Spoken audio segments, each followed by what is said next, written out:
By now you know the drill. You assign a reflection midweek, and that weekend you're staring at 35 responses that all say something akin to the familiar, "Class was really interesting today." And you're wondering why you bothered. I get it. If asking your students to reflect on their work and related learning in your courses feels like extra time spent grading for zero payoff, then you're not alone. But you might be starting at a less than effective point. You don't need a redesigned course to make this work either.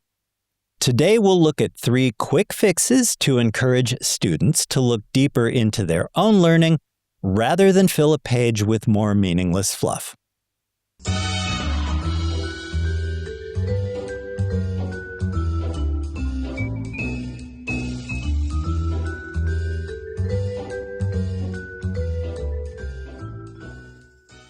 The first suggestion costs absolutely nothing. At the end of class, ask one question. What's the most important thing you learned today? Cap it at 60 seconds. No names required, no grading rubric. Angelo and Cross popularized this as a classroom assessment technique back in the 1990s.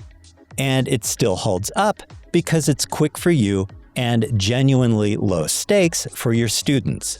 There's no tech, no prep, just paper and pencils and a minute on the clock. Set a timer.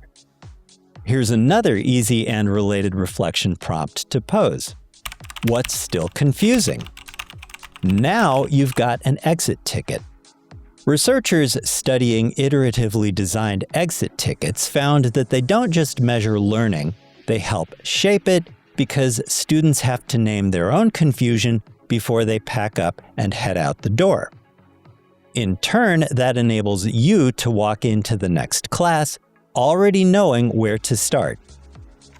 Once that habit takes hold, stretch the timeline with a learning journal, which asks students to revisit an idea across a week or a unit, not just a single meeting.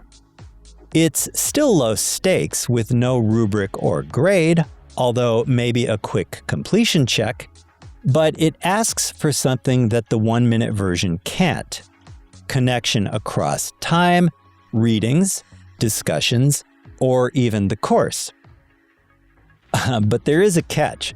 All 3 of these can still produce the tired and dreaded, "I learned a lot today." Technically, that might be true, but it's not necessarily insightful. The question begs then, what separates a reflection that sharpens learning from one that just fills up space on the page? Well, it's the question itself. One like, "What did you learn?" invites a summary, but a question like, "What surprised you?" or "What would you do differently next time?" forces a decision, and that is where reflection turns into real thinking. Bode, Keogh, and Walker's classic model of reflective practice makes that exact point. Reflection isn't recall, it's returning to an experience and evaluating or even reevaluating it. Change your verb from summarize to evaluate, and the same 5 minutes at the end of class produces genuine insight instead of a thinly veiled recap of what you already said during the previous 50 minutes. Now, my own favorite is a version of the above, where I ask the class 2 related questions as we come down to the last few minutes. What was your biggest aha moment or surprise during our discussion today?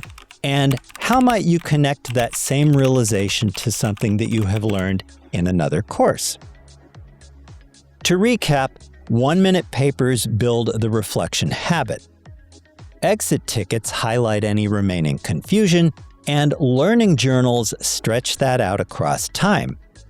Underneath all 3 is a prompt that asks students to evaluate their learning and related growth in their thinking, rather than just write a superficial report. Now, keep in mind that none of this means you've got to redesign your syllabus. But by tweaking your reflection prompts just a little bit, you get real-time insight into student learning and any remaining confusion. Students get practice actually noticing their own learning, and the classroom begins to feel more like a conversation rather than an ongoing, droning lecture. Making that very minor shift is exactly what will keep your students engaged and actually thinking about their learning. Now here's something for you to try.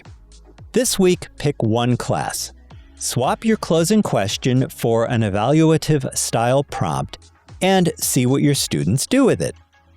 Next time, we'll kick it up a notch and consider metacognitive prompts that ask students to examine their own reasoning and learning strategies in even more detail. See you then.